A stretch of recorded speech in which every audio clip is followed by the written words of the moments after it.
Hello students. So now we will start the MCQs for chapter 10, wave optics. See this question. The distance between the two slits in Young's experiment is 0.2 mm. Now if the wavelength of the light used is 5000 angstrom, the angular position of the third bright fringe from the central fringe is dash radian. सो यहाँ पे students इस तरह से मान लो S1 and S2 दो slits हैं, ठीक है, और दोनों स्लिट्स के बीच का जो स्मॉल d डिस्टेंस है that is given to us as 0.2 mm. Then wavelength जो हमने लाइट का यूज़ किया है ये 5000 एंगस्ट्रॉम का दिया हुआ है. सो 5000 एंगस्ट्रॉम यानी 5 × 10⁻⁵ सेंट. यहाँ पे आपको थर्ड ब्राइट फ्रिंज दोनों एक्चुअली स्लिट्स से जो ये सेंट्रल ब्राइट फ्रिंज है, ठीक है, first second and third bright fringe का आपको एंगुलर पोजीशन पूछा है. सपोज करो कि ये एंगल आपका थीटा है. नाउ R2 एंड R1 ये दोनों सपोज करो स्ट्रेट पाथ है from S1 and S2 slits. Then अगर मैं यहाँ से परपेंडिकुलर लाइन ड्रॉ करता हूँ SM, डेफिनेटली ये एंगल भी बाय ज्योमेट्री थीटा मिलेगा. So here in this case R2 minus R1 ये दोनों ही पाथ का जो डिफरेंस है that is equal to d sine theta लिख सकते हो आप, ठीक है ना. ये SM R2 minus R1 is equal to actually this distance SM and that distance is equal to d sine theta and of course it is equal to n lambda क्योंकि ये ब्राइट फ्रिंज है. So we have written this condition d sine theta is equal to n lambda. So sine theta that will be n lambda by d. now just substitute the values. आपको सारी values यहाँ पे दी हुई है, आपको just उनका value substitute करना है and our final answer is 0.075 radian. now see the second one. in the Young's experiment the distance between the two slit is 0.4 centimeter. तो यहाँ पे small d का value 0.4 centimeter दिया है. Distance of the screen from the slit is 100, so capital D is 100 centimeter. Wavelength is 5000 angstrom.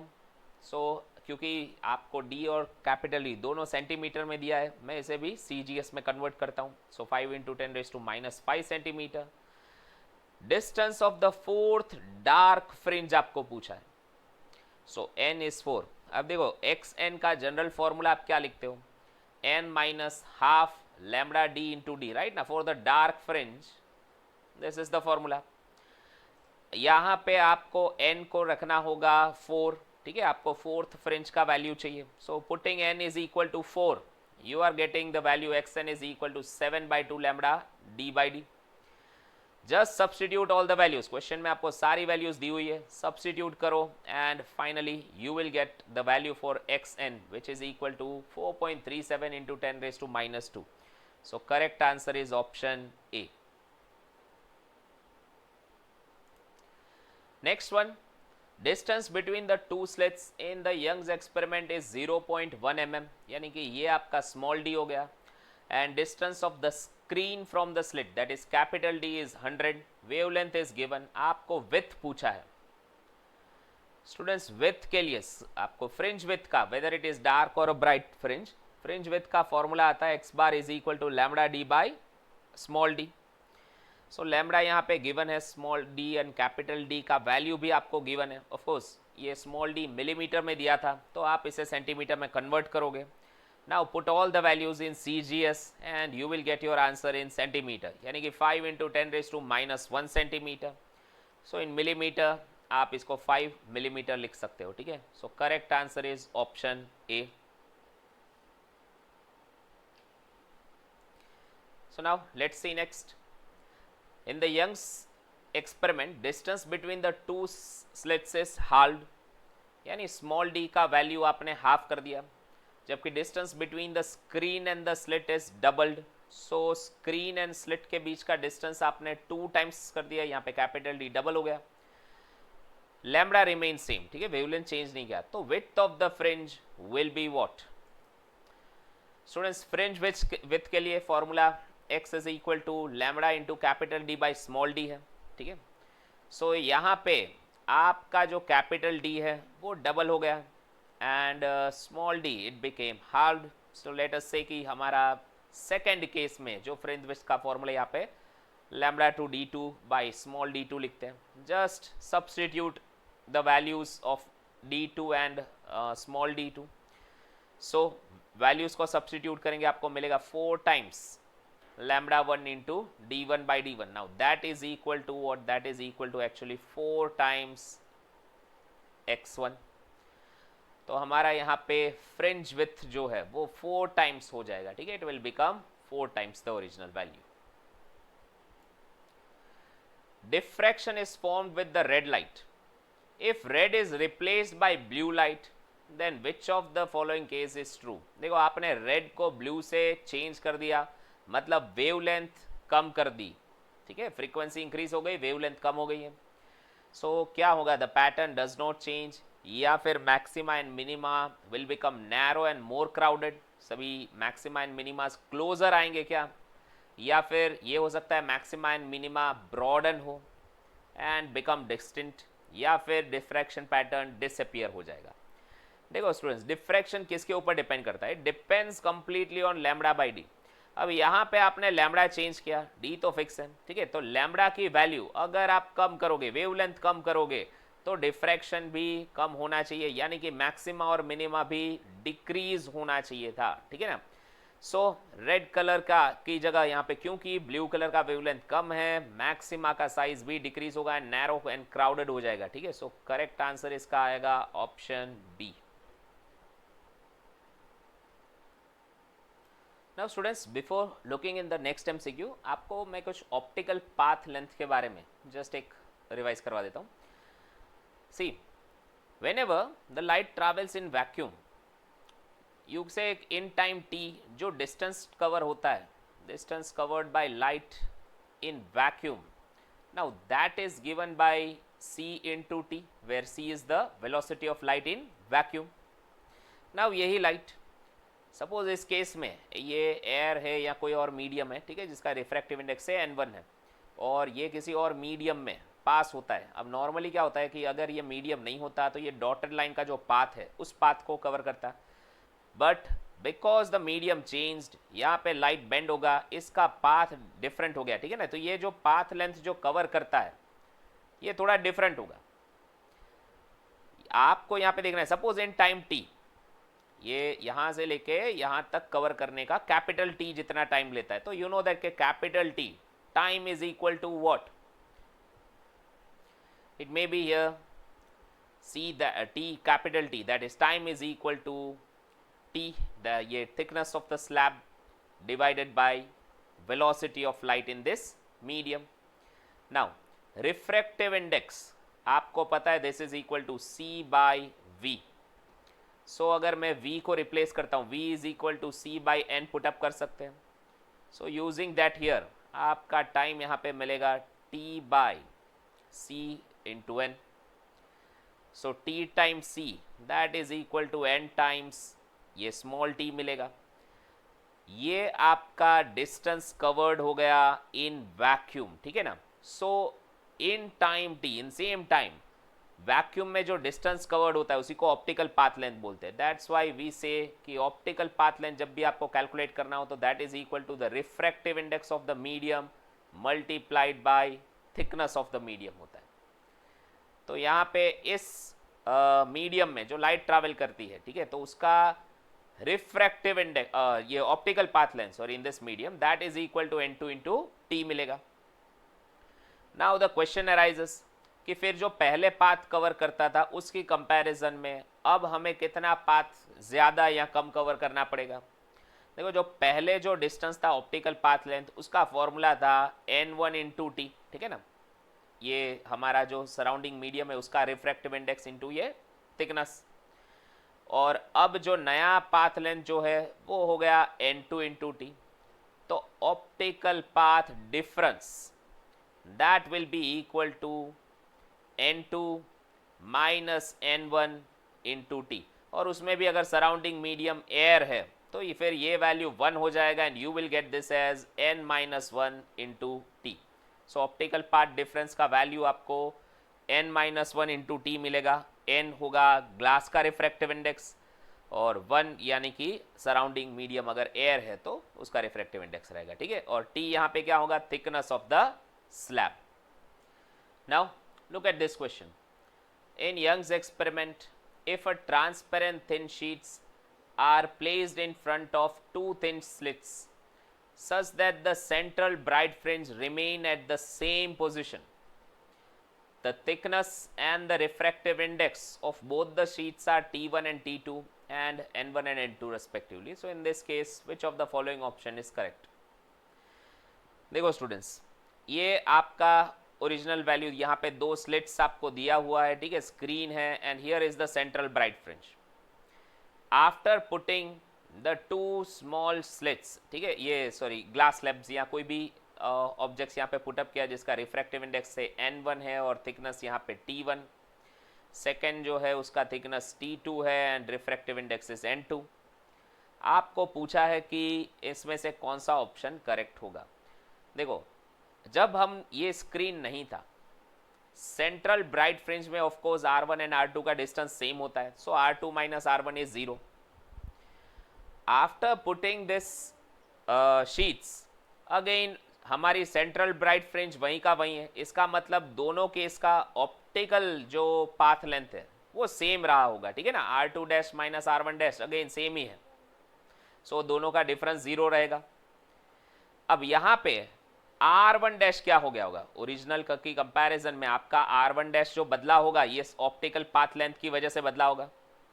As you have studied earlier, आपका optical path difference कितना आएगा, t into N minus one के जितना, तो R1 dash के लिए R1 plus T1 into N minus one होगा, जबकि सेकेंड वन के लिए R2 plus T2 into N two minus one रहेगा। So substituting this value in the above equation, हमें यहाँ पे ये दोनों का डिफरेंस मिलेगा। रीअरेंज द टर्म्स, ठीक है, R1 R2 एंड R1 को साथ में लेके आओ एंड प्लस आप बाकी दोनों टर्म्स को साथ में लेके आओ, तो ये डिफरेंस आपका 0 हो गया।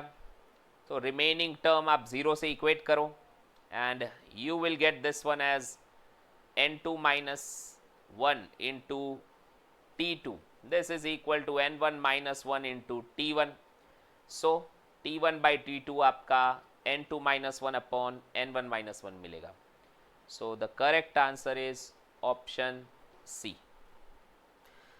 नेक्स्ट वन में students, a plate of refractive index 1.5 is placed in the passage of one ray in the Young's experiment. Suppose ये यंग्स डबल स्लिट एक्सपेरिमेंट है, ठीक है, यहाँ पे आपका जो ब्राइट फ्रिंज फॉर्म हो रहा है, central bright fringe and then other bright fringes are given. आपने यहाँ पे कोई एक प्लेट पुटअप कर दिया, ठीक है, जिसका रिफ्रैक्टिव इंडेक्स 1.5 गिवन है। Now because of this all the fringes will be shifted. अब देखो, जो यहाँ पे जो आपका सेंट्रल फ्रिंज था, अब हो सकता है वो शिफ्ट होके कहीं पे यहाँ पे आ जाएगा, ठीक है, तो ऊपर की भी सारी फ्रिंजेस नीचे शिफ्ट हो गई।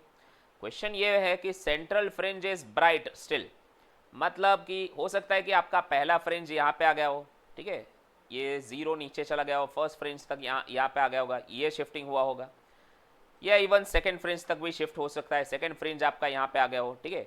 आपको पूछा गया कि minimum thickness of the plate कितना होगा, ये जो प्लेट जो है इसका मिनिमम थिकनेस कितना होना चाहिए।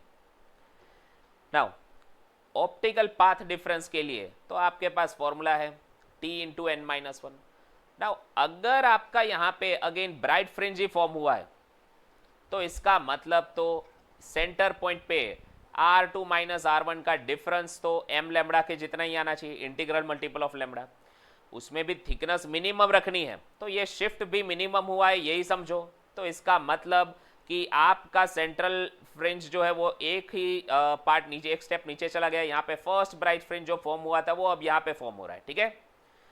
सो m को आप ले लोगे 1। नाउ टेकिंग दिस 1 और n की जगह पे आप मान लो यहाँ पे 1.5 पुटअप कर दो, ठीक है। So we will get the thickness of the plate as 2 times lambda, ठीक है। तो ये आपका प्लेट का थिकनेस हो जाएगा t। So correct answer is option A. Next, to determine the position of point like object precisely dash light should be use. अगर आपको स्मॉलर या पॉइंट साइज एकदम छोटी साइज की ऑब्जेक्ट को बेटर वे से ऑब्जर्व करना है तो क्या बेटर रहेगा, polarize light, long wavelength, short wavelength या intensity.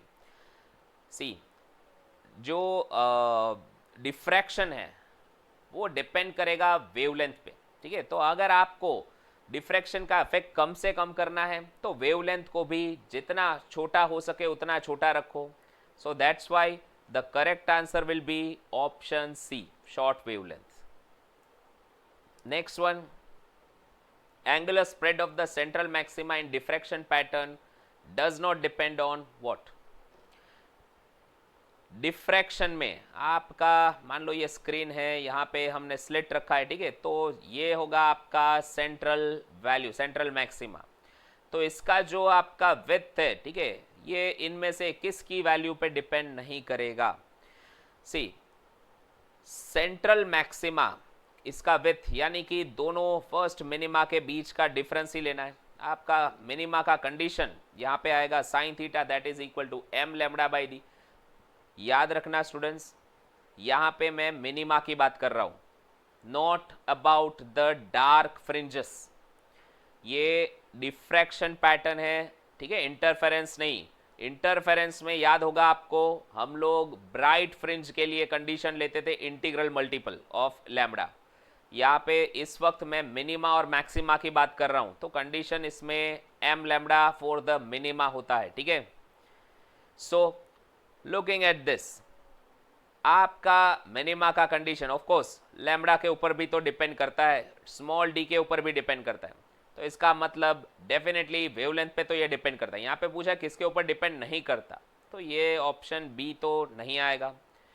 Width of the slit पे ऊपर भी तो डिपेंड करता है, स्मॉल डी के ऊपर, सो इसके ये भी ऑप्शन नहीं होगा। अच्छा, wavelength and frequency are inter related, right ना।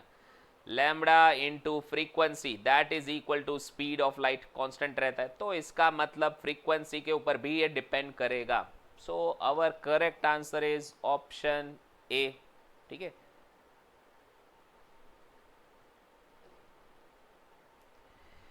नेक्स्ट में, in Fraunhofer diffraction by a single slit the width of the slit is given, wavelength of the light incident normally on the slit is given, the angular distance of the second maxima from the midline of the central maxima is what। यहाँ पे maxima के लिए हमारी condition क्या होगी, it will be d sine theta equal to n plus half lambda. Again remember that students, जब आप लोग डिफ्रैक्शन पैटर्न की बात करते हो तो यहाँ पे odd multiple of lambda, actually it is for the dark fringes, लेकिन सॉरी इंटरफेरेंस में ये आप लोग लिखते थे कंडीशन की एन प्लस हाफ लैम्बडा, ये डार्क फ्रिंज को क्रिएट करता है। But in case of diffraction यही वैल्यू मैक्सिमा के लिए ट्रू होगी, ठीक है। So now we need to put all the values here. आपको फाइंड करना है the angular distance of the second maxima. So sine theta की वैल्यू आपको फाइंड करनी है, यहाँ पे n को 2 पुट अप करो एंड बाकी सब वैल्यूज क्वेश्चन में दी हुई है, सबको प्रॉपर CGS में कन्वर्ट करके पुट अप करेंगे। So we will get sine theta equal to 0.015, ठीक है। So correct answer is option A. Detailed information can be obtained by oil immersion objective of the microscope because the objective has dash। Students, आप लोगों को पता होगा microscope में कई बार हम लोग ग्लिसरीन या ऑयल का यूज करते हैं टू सी द ऑब्जेक्ट। इससे क्या फर्क पड़ता है, see resolution power of the microscope की अगर आप फॉर्मूला देखो तो 2n sign beta by 1.22 lambda है। यहाँ पे n रिप्रेजेंट करेगा रिफ्रैक्टिव इंडेक्स, यानी रिफ्रैक्टिव इंडेक्स अगर बड़ा है, ज्यादा है, तो रेजोल्यूशन पावर भी बेटर होगा। So compare to air, oil का रिफ्रैक्टिव इंडेक्स बेटर होता है, so that results into the greater value of resolution, ठीक है, ज्यादा बेटर आपको रेजोल्यूशन मिलेगा। Next, a person finds that sun's rays are reflected by a still water by still surface of water in a lake are polarized। of course अगर light polarised है, ठीक है। तो इसका मतलब यहाँ पे भी हमने जो इंसिडेंट रे किया है that is angle of polarization, ठीक है। तो ये आपकी पोलराइज लाइट है।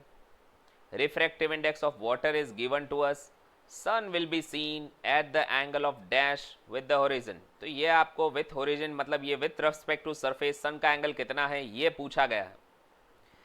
सी when the light is polarized you know that कि reflected ray और refracted ray के बीच का एंगल आपका 90 डिग्री होगा। so here we will apply the Brevister's law to find out theta p, ठीक है। तो n is equal to tan theta p होता है। n आपको वाटर का रिफ्रैक्टिव इंडेक्स मिलेगा।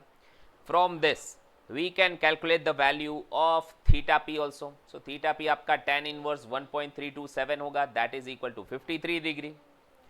now if you have got this angle, ये angle अगर आपको 53 मिल गया है तो ये वाला एंगल कितना होगा 90 माइनस 53 मिलेगा।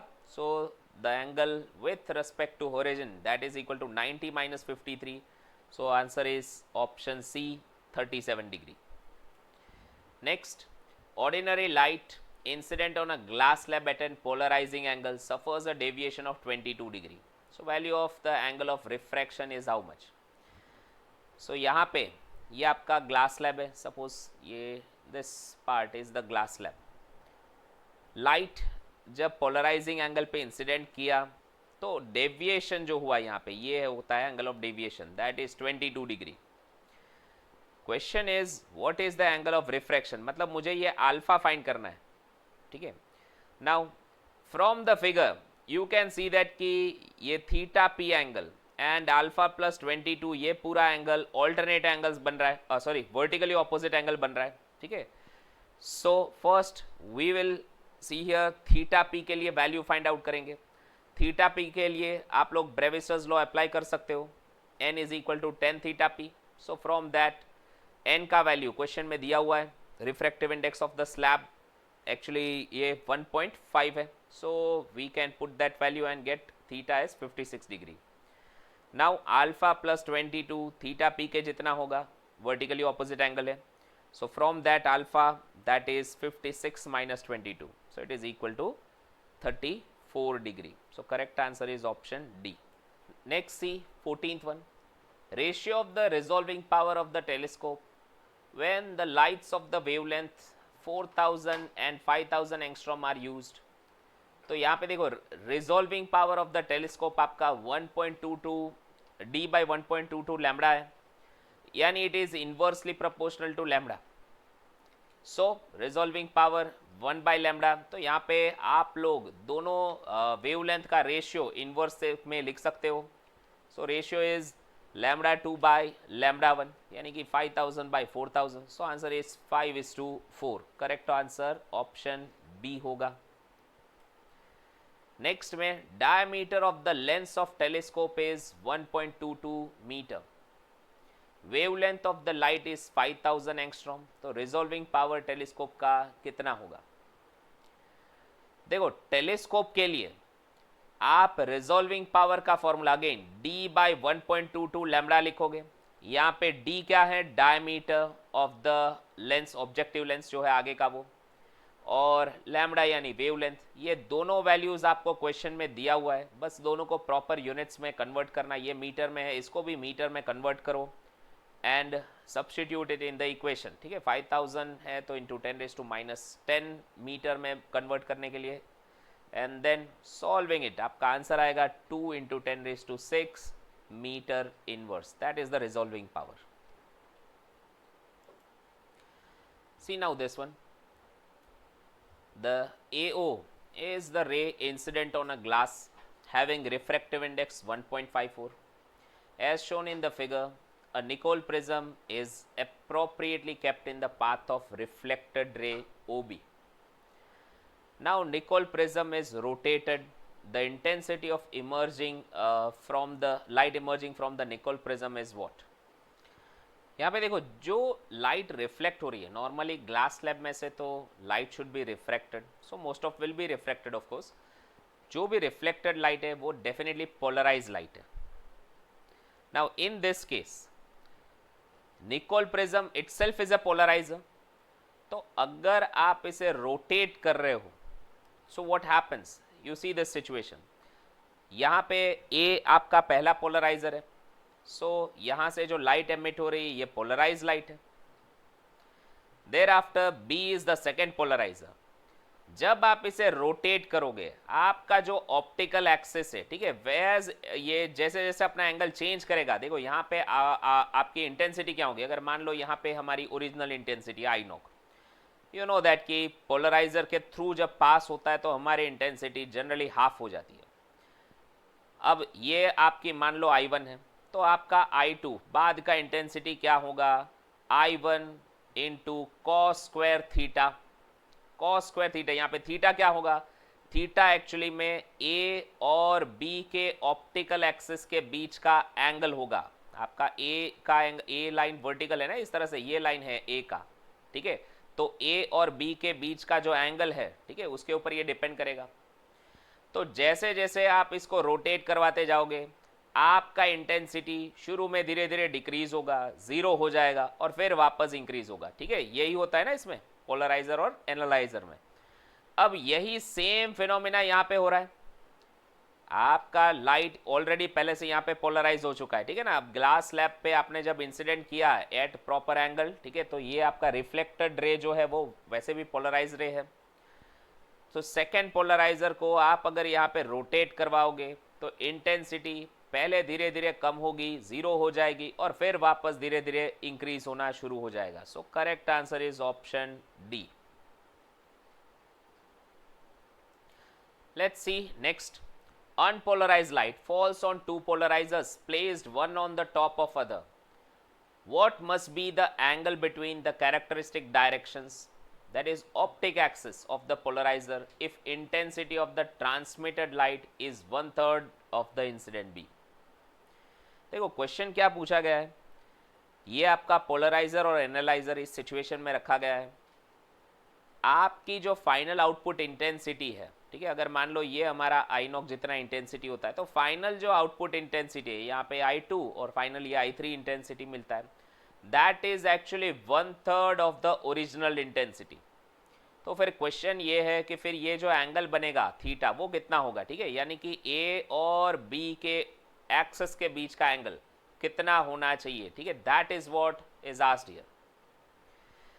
Now you know original intensity I knock से रिप्रेजेंट करो, तो फर्स्ट पोलराइजर के बाद हमारी जो इंटेंसिटी I2 है वो आई नॉक का हाफ हो जाता है ना, इसका हाफ हो जाएगा, और I3 आपको गिवन है it is equal to I naught by 3 1/3 होता है। बट यू ऑल्सो नो कि this intensity is equal to I2 into cos square theta, ठीक है, it is also equal to I2 into cos square theta.